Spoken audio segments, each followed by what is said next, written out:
계속해서 시장 진단 점검해 보도록 하겠습니다. 졸교 A1 리서치 대표 자리에 모셨습니다. 어서 오세요. 네, 반갑습니다. 네. 대표님, 오늘 우리 시장 강한 반등이 나왔습니다. 대외적으로는 미국의 국채금리 하락, 또 영국의 감세한 철회 때문에 좀 긍정적인 요소를 작용해서 반등했다. 이런 이야기가 나오는데 대표님께서는 좀 어떻게 보십니까? 제가 지난주에 왜 저한테 질문하셨잖아요. 예. 일부 증권사에서 2,000선 무너질 수 있는 맞습니다. 것도 있는데 어떻게 보세요라고 얘기했을 때 제가 2,100선 정도면 찍어서 올라올 수 있겠다라고 그랬었죠. 얘기했는데요. 근데 좀 신기하지 않나요? 갑자기 이렇게 변화가 돼서 막 50포인트 올라오는 거는. 근데 제가 오늘 설명을 자세하게 드릴게요.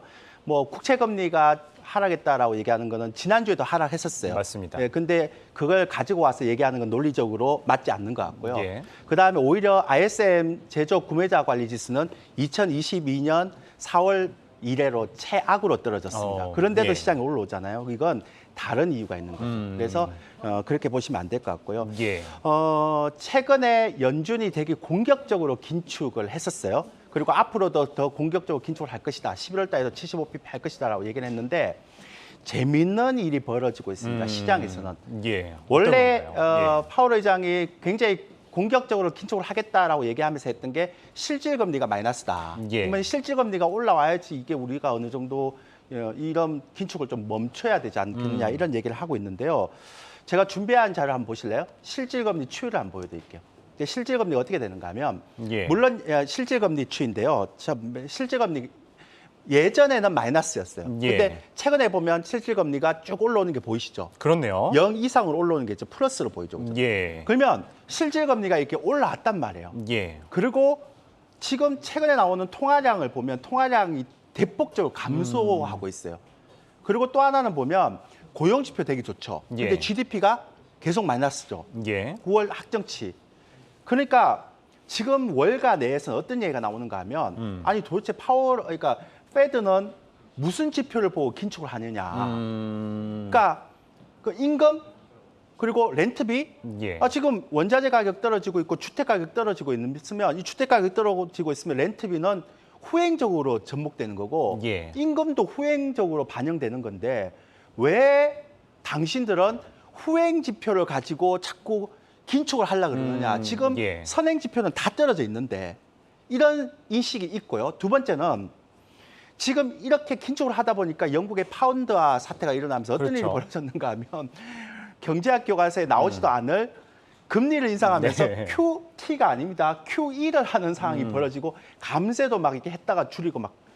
그러니까 이렇게 되면 어떤 문제가 생기는가 하면 생각보다 우리가 몰랐던 리스크가 있을 수 있겠다 이런 생각하는 거죠. 왜냐하면 2008년도에 리먼 브러더스 사태가 터졌잖아요. 예. 근데 제가 지난번에 말씀드렸죠. 미국은 정크 본드도 만기가 좀 많이 남아 있고. 예. 그다음에 미국은 리먼 브러더스 사태를 거치면서 은행 시스템이 되게 좋은데 예. 유럽은 굉장히 리스크하거든요.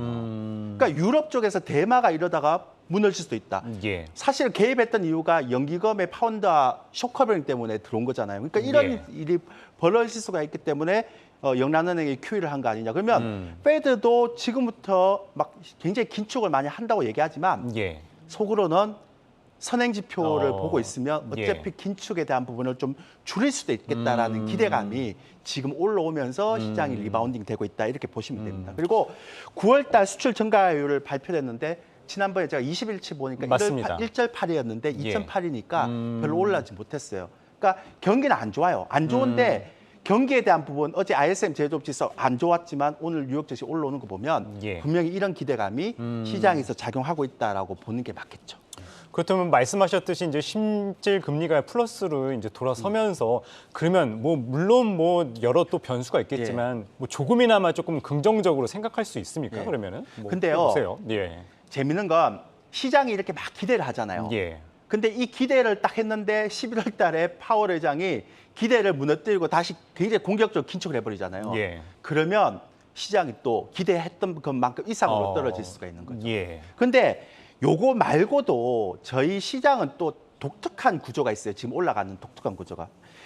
제가 준비한 자료 보면 제가 9월 지난주에 우리 시장이 많이 떨어졌잖아요. 그죠? 예. 그때 외국인 선물 누적을 한번 보여드릴게요. 그 외국인 파생 자료를 좀 보여드리면 이건 이제 ETF 자료고요. 그쵸? 파생 자료를 좀 보여드리면 예. 선물 누적이 있어요. 근데 이게 지난주에요. 예. 시장이 떨어질 때 외국인들이 33,860계약, 이거 롤오버를 포함하더라도 19,000계약, 오늘까지 포함하면 2만 개 계약을 샀어요. 그러네요. 그러니까 예. 시장이 떨어질 때 외국인들은 선물을 샀어요. 근데 예. 이것만 중요한 게 아니고요. 옵션 제가 한번 보여드릴게요. 예. 옵션을 보면 제가 되게 특이했어요. 옵션 누적을 보면 지난주에 시장이 막 떨어지니까 예. 또 크게 떨어지니까 개인들이 투기적으로 아랫방향으로 막 풋옵션을 1,000억을 걸더라고요. 그렇네요. 근데 예. 보세요.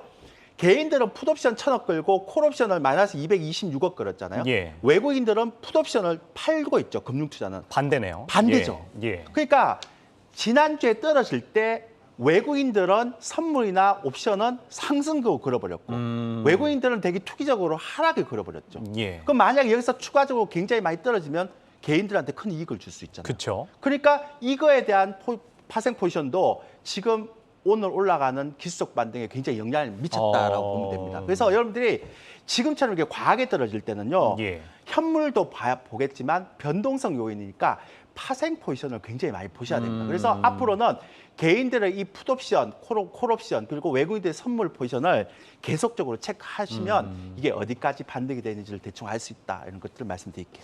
그렇다면은 좀 어떻게 보세요? 지금 현 상황에서 그렇다면은 투자 전략 어떻게 가져가는 게 그러면 좋겠습니까? 저는 한 2,300선까지는 올라올 수 있다고 봅니다. 왜냐하면 11월 달에 또 뭐가 있습니까? FOMC 회의가 있거든요. 그쵸. 근데 75pp가 있잖아요. 아까 제가 말씀드렸잖아요.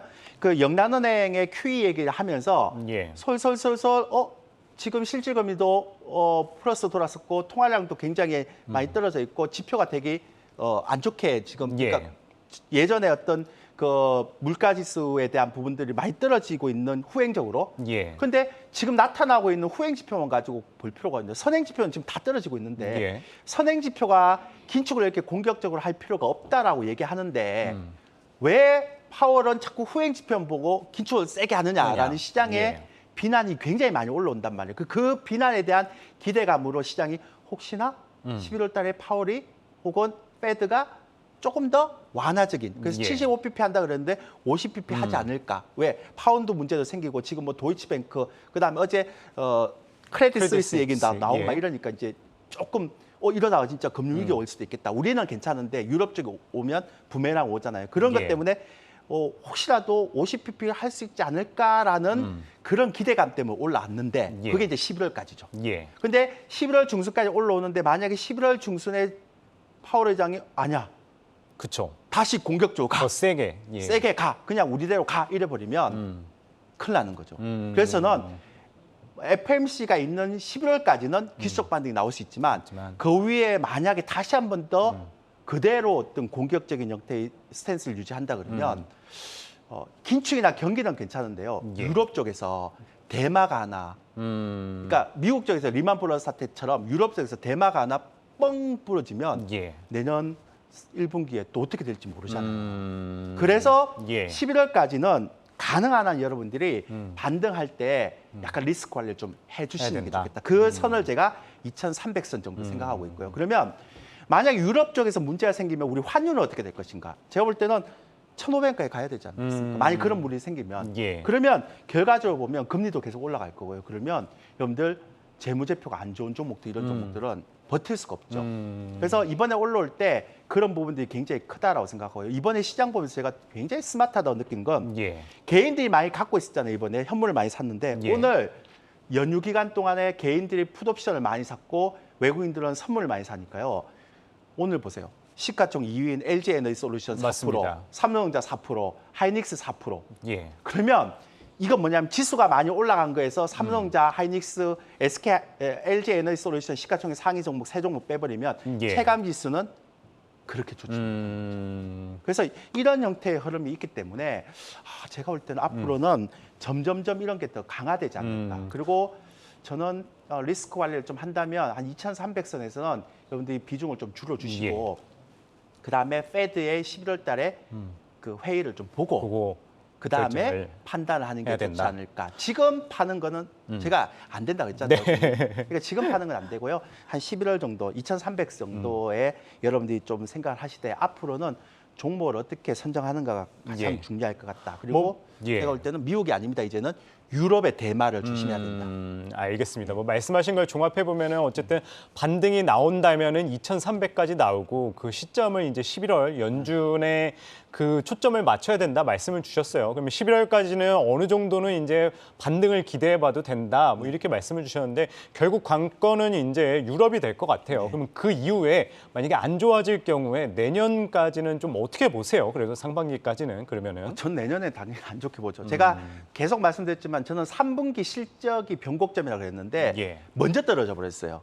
그래서 제가 많은 이 시간을 통해서 얘기했잖아요. 10월 달, 11월 달 되게 조심하자 그랬는데 미리 떨어져 버렸기 때문에 예. 11월까지 오히려 이제 올라오는 형태고 저는 기업 실적 안 좋게 나오면요. 내년 상반기 글쎄요. 제가 여기서 지금은 얘기 못 하겠고 2,300 정도 가면 제가 그때 한번 흐름을 보면서 좀 체크를 좀 해드릴게요. 근데 내년 상반기는 좀 조심을 해야 되지 않을까. 근데 저는 11월까지를 그냥 여러분들이 기속 반등, 그러니까 베어마켓 랠리를 보고 예. 11월 달에 페드의 통화 정책을 좀 보면서 여러분들이 좀 대응 약간 전략을 대응 이제 전략을 좀 그때. 제시해야 된다. 지금은 상관이 없는데 11월 달 정말 중요하다. 그리고 아까 말씀드렸지만 유럽 쪽의 문제가 예. 오히려 지금 미국이나 신흥국 쪽으로 들어와서 문제가 생길 수 있다. 2008년도에 리만 브라더스는 미국이지만 이번에는 유럽 쪽이 만만치 않다. 이런 얘기를 제가 좀 드리고 싶습니다. 뭐 물론 이제 그 이후에 안 좋은 건 알겠는데 그러면 어쨌든 시청자분들이 가장 궁금한 건 그 속에서도 그러면 어떤 거를 좀 눈여겨보면 좋을지 그래도 궁금하실 지금 것 같은데 11월까지 얘기하는 네, 거 간단하게 그래도 지금 사야 될까요? 제가 볼 때는 줄이기도 바쁘지 않을까요? 많은 종목들을 갖고 있는데, 그러니까 저는 친환경 섹터나 제가 계속 말씀드렸던 거 있잖아요. 이런 예. 섹터는 좀 오래 가져가도 되지만 지금 낙폭과대 기술적 반등이 많이 올라올 거예요. 근데 그런 종목들은 특히나 코스닥 종목에서 개별주 이런 것들은 조심해야 되지 않을까요? 그러니까 예. 그런 것들을 먼저 정리하는 쪽에 신경을 써야지 오히려 주식을 사는 쪽에 신경을 쓰게 되면 그쪽에 대한 부분들이 좀 그러니까 우리가 보통 방송 나오면 맨날 사자 이런 얘기인데 지금은 리스크 알겠습니다. 관리를 좀 하는 네. 쪽이 더 중요하다 이렇게 생각합니다. 네, 리스크 관리를 하되 이제 11월 FOMC를 좀 중점적으로 살펴보자 말씀 주셨습니다. 지금까지 조일규 A1 리서치 대표였습니다. 오늘 말씀 고맙습니다. 네, 감사합니다.